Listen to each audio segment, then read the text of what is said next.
జై శ్రీరామ్.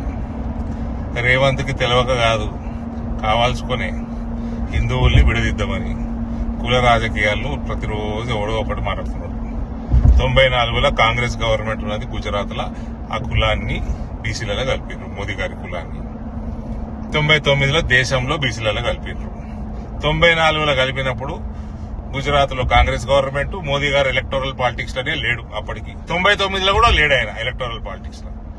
ఇవన్నీ రేవంత్కు తెలియక కాదు, కావాల్సుకొని ఈ ఏదైతే కాస్ట్ సెన్సస్ అన్న ఒక సూలకోట్ల సర్వే చేసిండో అందులో కాస్ట్ సెన్సస్ పక్కకు పెట్టుర్రి, అసలు మొత్తం సెన్సస్ తప్పు. 1 కోటి మంది మైనర్లు 18 సంవత్సరాల లోపల ఉన్న వాళ్ళు గాయం ఉన్నారు ఈ రాష్ట్రంలో అని మొన్ననే రుజువు చేసిన.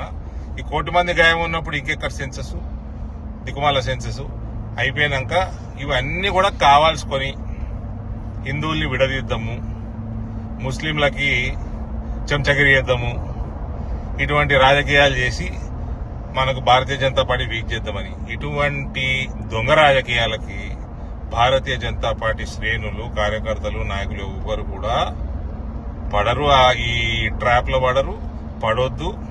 అందరం ఒకటై మనము భరతమాతని గెలిపియాలా, ఈ దేశాన్ని, రాష్ట్రాన్ని హిందూ రాష్ట్ర స్థాపనలో చెయ్యాలి. ఇక్కడ ఒక్కటి మాత్రం తప్పకుండా గుర్తుపెట్టుకోండి, బటింగే తో కటింగే, ఏక్ హే తో సేఫ్ హే.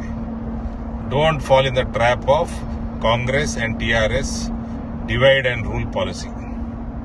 భారత్ మాతా की जय.